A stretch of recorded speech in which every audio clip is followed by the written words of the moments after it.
don't know if it started. Hi, I'm Trish. Um, this is a video about dietary recommendations after bariatric surgery, specifically the guidelines I was given by the nutrition department at the hospital where I had my surgeries, because I've had a lap band and a sleeve done now.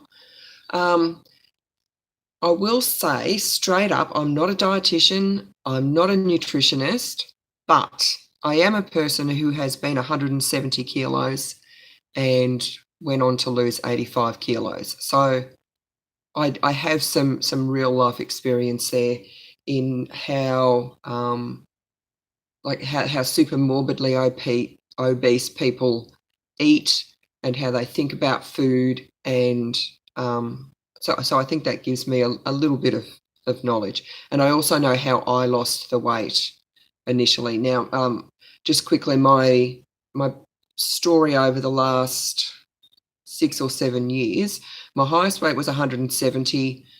I managed to lose 30 kilos on my own to get down to 140. And then I had a lap band put in, and I then got down to, I'll say, about 85 kilos. I did, after that, have a tummy tuck and breast reduction and everything. On the day of my tummy tuck, after they took my skin off, I would have been around about 79 kilos because I dieted down. It was the wrong thing to do in hindsight, but I dieted down as low as I could before that surgery so that I would get the best possible result. Looking back, it wasn't the right thing to do because it wasn't maintainable. I, after that, had a lot of problems with my lap band, regained a lot of weight. I regained and went up to 127. I've since been sleeved and I'm back down to 98. I think. I can't remember. I think I was 98 this morning. So my weight has been up and down, but I have had great success with losing weight when my weight loss surgeries are working for me. The lap band worked fantastic until it didn't. So that's where I'm coming from.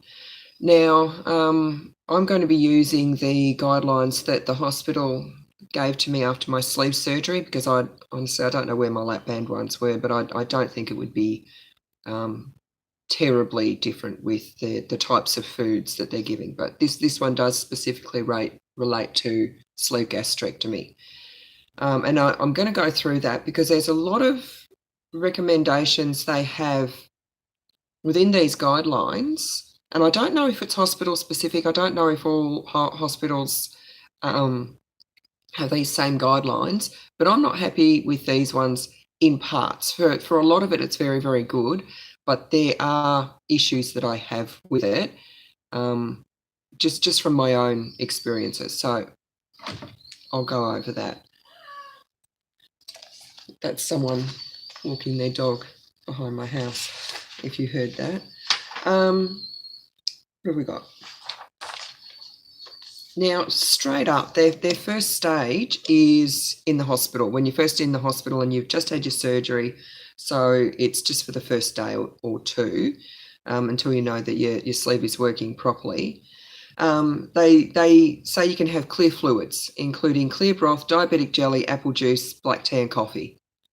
No problem with all of that except for the apple juice. And it even goes on later in these guidelines to say avoid juice because it's empty calories. Yet straight after surgery, they're like, here, have some apple juice. Now, I know straight after surgery that you burn calories like a beast because your body is healing from the surgery.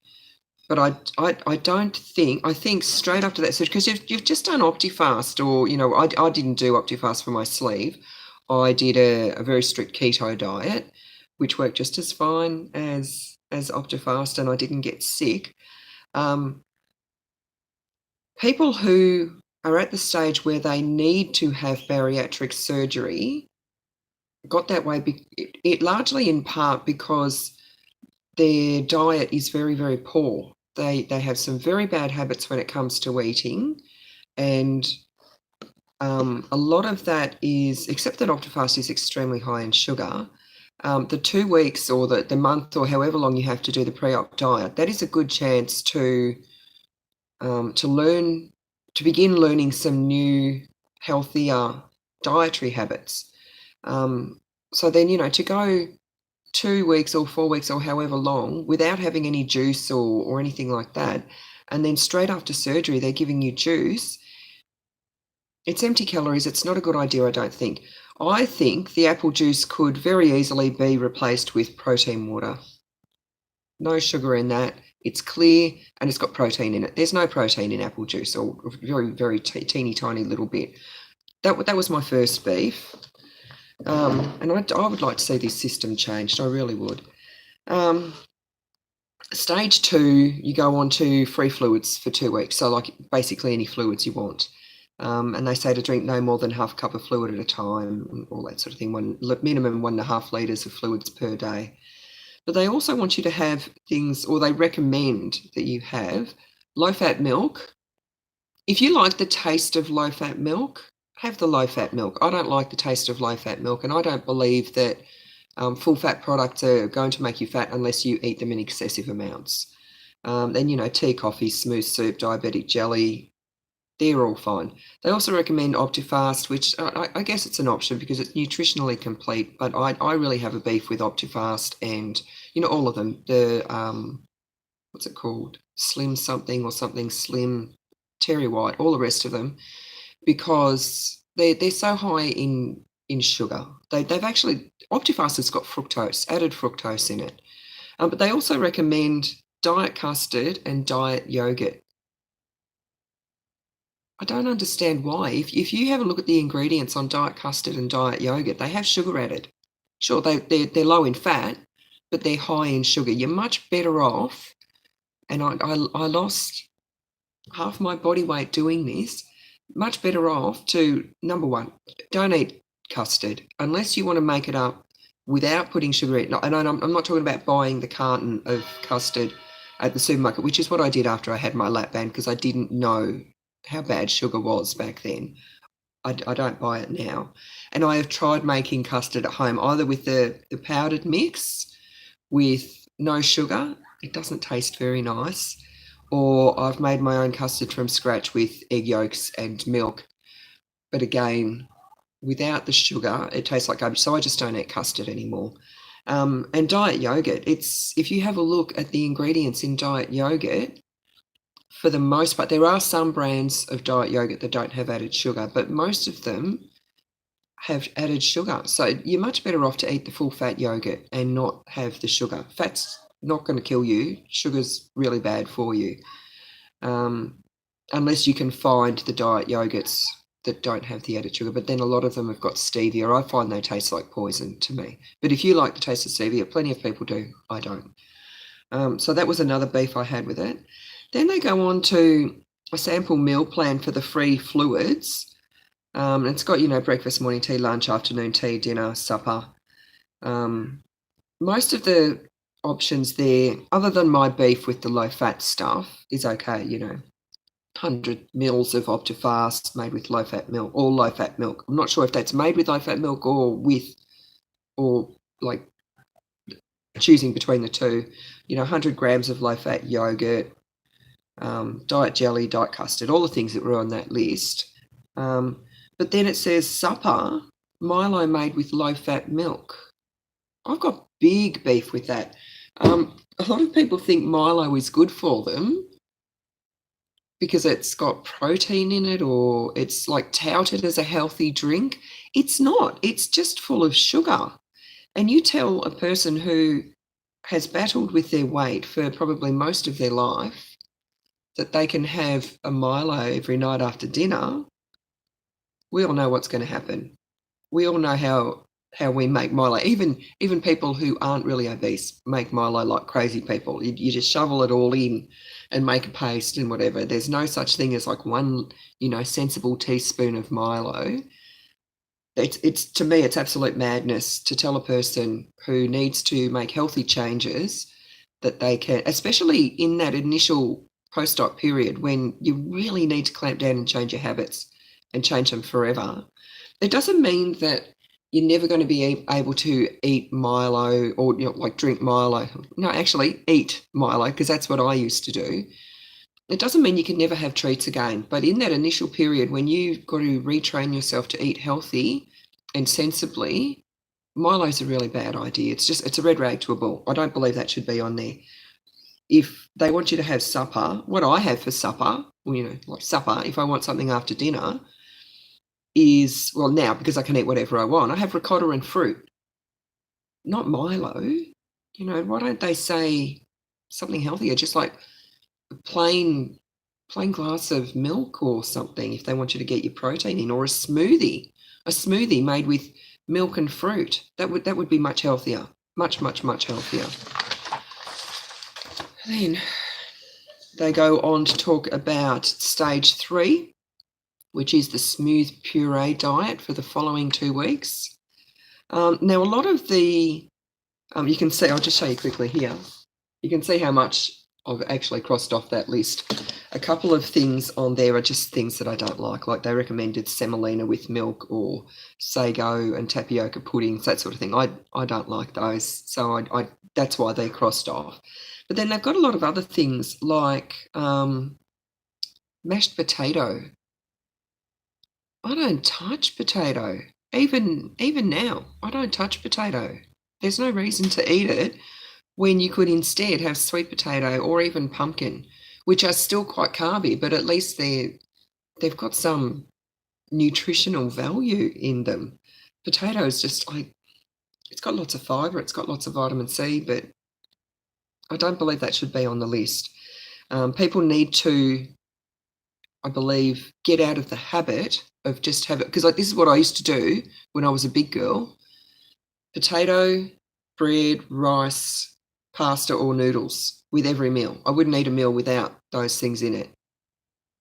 So, and you need, for me, I think you need to get out of the habit of having all those unnecessary carbs. You don't need to have potatoes or rice or pasta with your meal every night. It's fine to just have meat and veggies. That's fine. If you want that sort of comfort food, I have mashed sweet potato and I leave the skin on, or I make up cauliflower mash, a much healthier alternative, much less carby, tons of fibre, a lot less calories. So that's why I've crossed off the potato there, and I've added sweet potato and cauliflower mash to my list. Again, diet yogurts, low-fat cottage cheese and smooth ricotta. I think I do eat low-fat cottage cheese when I have it because I don't mind the taste of it, but I eat full-fat ricotta almost every single day, full-fat ricotta, and my weight's coming off. And fruit. They've got fruit on this list, which to me is ridiculous. Fruit isn't even really a food. It's so full of sugar. It's absolutely mad. Next time you go to the supermarket, pick up a fruit and look at how much sugar is in it and how much carbs, and then pick up, this is what I would do instead if I want a sweet yogurt, pick up something like a gel nut, or I just buy the Woolies Select plain Greek yogurt, full fat Greek yogurt, and have a look at compare the carbs in that and the sugar. There is no sugar. There's like naturally occurring lactose sugar, which is where the carbs come from, because there are still carbs in that, but it's a lot less, it's a lot healthier, it's a lot better for you. And I can now, because I don't eat sugar, or very, very little sugar. I do allow myself treats every now and then. But I can eat plain full-fat Greek yogurt on its own. It just tastes like delicious, sweet, creamy cream to me. It's because your tastes change. When you cut that crappy sugar out of your diet, you can then taste the sugar in things like milk and yogurt, and it's really nice. But I usually just add fruit to it. Berries, banana, mango, peaches and pears, whatever you want, and that makes it sweet. You don't need to buy fruit. That stuff is shit. And that they're telling people to buy fruit and eat that, rather than saying to them, you need to change your life, and in order for you to be successful long term, you need to stop eating that shit. You need to change to healthier alternatives like Greek yogurt instead of fruit. And then now I don't know if this was a typo or what, but their guidelines for their sample meal plan for the pureed diet, for, you know, breakfast, lunch, dinner, whatever. A lot of the suggestions work out to be 3/4 of a cup serve. So, like, they'll have a 1/4 cup of pureed meat, fish, or chicken with 1/2 cup of mashed vegetables. And on that list, they've got their mashed potato as an option, 1/2 cup of mashed potatoes. That is madness. You don't need that. Mash your veggies. Have mashed veggies instead. Any other veggies but potato. Now that 1/4 cup of meat, 1/2 cup of veggies, works out to 3/4 of a cup. And that's like, there's another example there as well. Yeah, the same thing.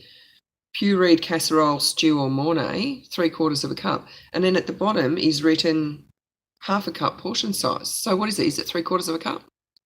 Is it 1/2 cup? I don't know. That's very, very confusing. Very confusing. And the last thing you need when you're going through this is confusion. You want, you know, clear guidelines of exactly what you can eat and how much you can eat of it. They've also got on this list that I didn't like, that one of the meals you can have for an afternoon tea, 1/2 cup of apple puree. I make apple puree, and to get 1/2 cup of apple puree, that's a lot of apple. That's a lot of. Now, the naturally occurring fructose in fruit is fine, but not when you're having it, I guess, really condensed like that. I don't think it's a good idea to have apple puree on that list. Certainly not 1/2 cup full. Maybe, you know, like a tablespoonful on your yogurt or your ricotta or something. That's really nice, but not a 1/2 cup. And again, there's your Milo with low-fat milk. Then stage 4, soft and moist diet for the next 2 weeks. Most of that is really good. Most of it. Things like tinned or stewed fruits, soft fresh fruits, scrambled eggs, omelettes, mornay, shepherd's pie. Although shepherd's pie traditionally has a layer of mashed potato on top.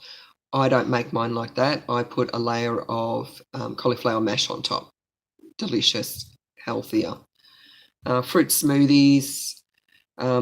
Just on that topic, the fruit smoothies don't make an entrance until the soft moist diet. Smoothies don't have to be really, really thick. You can make them a lot thinner. So you could be having those right from the start. Like once you get off the clear fluids, just put a lot more milk in instead of too much fruit. And you don't need yogurt in a smoothie. I mean, later on, if you want to, you can, but just, you know, milk and berries. You can make a thin smoothie out of that, or like a milkshake. And they've still got on this list mashed potato, toast. Again, I tend to steer away.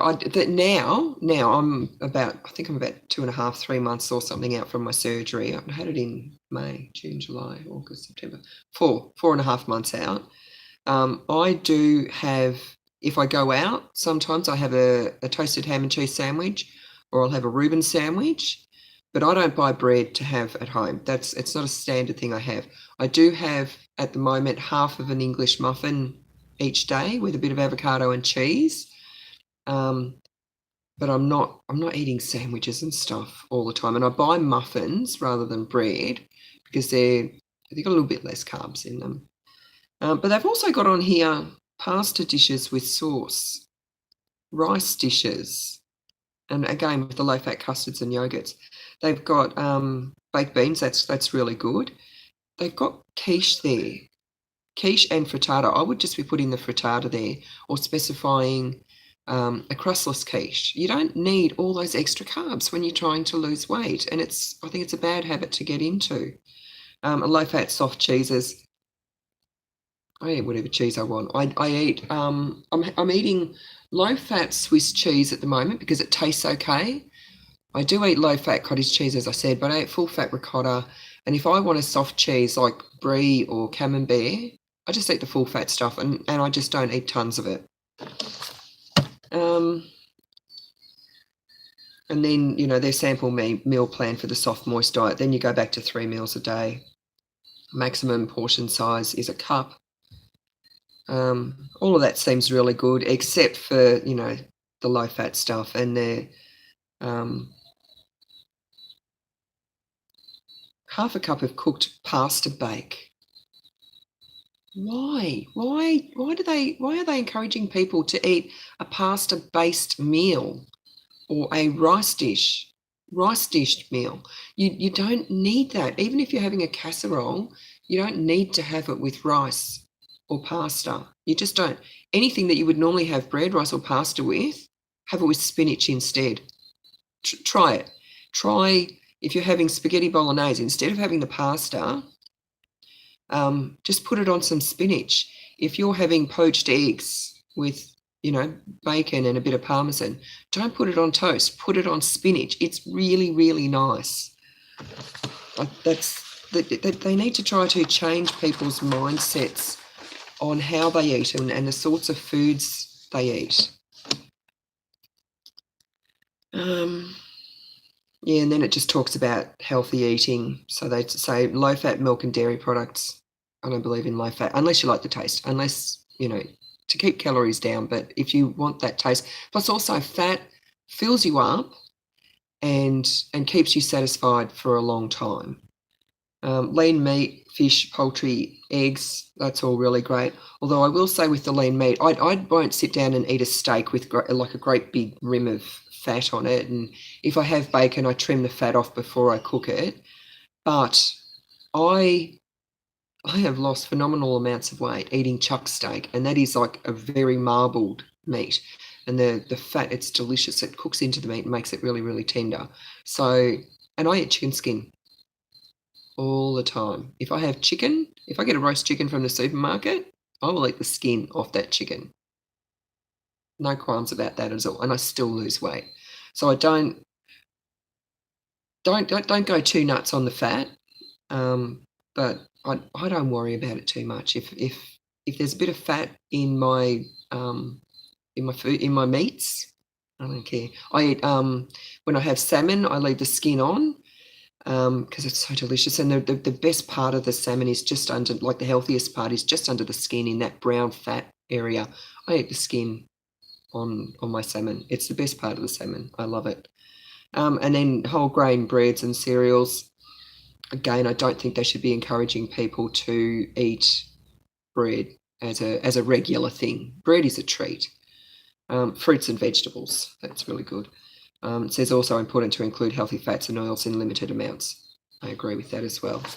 And then their sample meal plan for healthy eating, breakfast, lunch, dinner, for when you're like going on to like normal eating.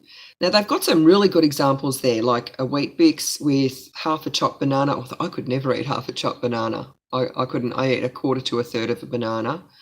Or berries with half a cup of skim milk. That's a really good breakfast. That's really good. That's really healthy. But then they say, or one slice of multigrain toast with half a cup of baked beans. Yes to the half cup of baked beans, but that multigrain toast can just as easily be replaced with spinach. Or try this, baked beans with a poached egg on top. That's really, really nice. And I would much rather have that protein than the carbs from the toast. And then plus 100 mils of low-fat fruit. No. And I'll tell you right now, even now, 4.5 months out from surgery, I could not even if I tried, eat a wheat bix with berries and milk and 100 mils of yogurt. I could not do that. That's 2 meals for me, but maybe that's just me. Again, a low-fat fruit, and then, dinner. 1 cup, a whole cup of cooked pasta bake, rice dish or casserole. No, that's a very bad idea. Or a small serve of beef, chicken, lamb, fish with half a cup of steamed vegetables. That is a much better option. Sorry. Someone just left a comment there, a question, but I can't. It disappeared before I saw it, and I don't really know how to get it back. Hang on. Oh, there it is. Are you trying to do higher protein? I don't do high protein as such. I guess it's low carb, high fat, but not, I don't go crazy about it. I don't look up the grams of carbs that I'm having in a day and weigh everything and all the rest. So I'm trying to be very, very relaxed about it. I keep as low carb as I possibly can. I'm not too fussed about fats. If I want to have olive oil in something or butter, I eat a lot of butter. I do that. And I don't think too much protein is good. I try to keep my protein moderate, but I do try to make sure that I have protein with every single meal. And I can't eat very much, but I guess you could say I prioritise protein. That's what I do. I prioritise protein. Protein keeps you full, and it stops your body, when you're losing weight, it stops you from actually burning your own muscle as weight loss, and helps you to burn fat instead of muscle, which is what you want to do. And then it's just about how to eat slowly, chew your foods, avoid snacking and grazing. And then it says here, avoid high sugar drinks like juice, soft drink, flavoured milk and alcohol. So on the one hand, they're saying avoid juice, but straight after surgery, they give you juice. I don't understand that. I don't drink soft drink anymore. I have a kombucha most days, which is a little bit fizzy, but what I do when I buy them is I take the lids off them and put them in the fridge so that by the time I get to them, they're not fizzy anymore. Another question. Oh, now it's going to make me... I do 20 total carbs or less per day. I'm also more carnivore and have lost 70, I imagine that's kilos. Exactly. You've got to keep your carbs low and eat your meat. Eat your meat.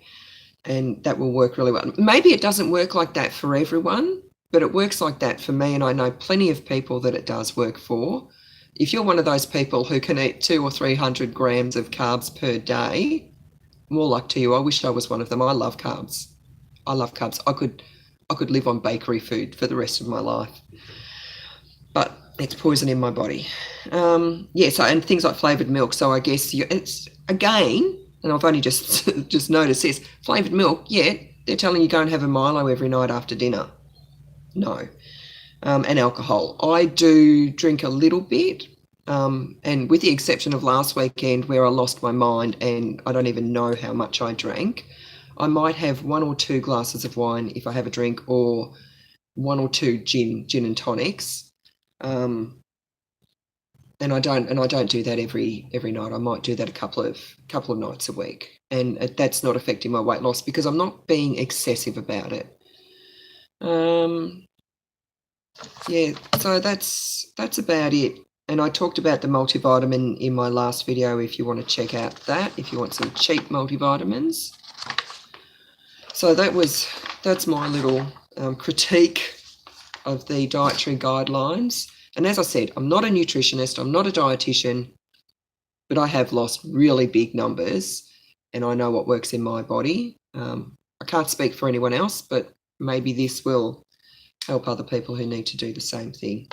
So thanks for those questions. Whoever asked them, I think one of them was Barb. You ask a lot of questions, you contribute a lot, you're a nice girl. Because I couldn't see, the questions flash up and then they disappear. I will try to put out another video in the next week. It gets a little bit nerve-wracking for me now because I've got to do them live, and it's a bit hard for me because I get worried that that I'll make a mistake or say something wrong or say something stupid or whatever. But I was never even editing my videos recently anyway, so it doesn't matter. So that's it for now, and I'll catch you next time.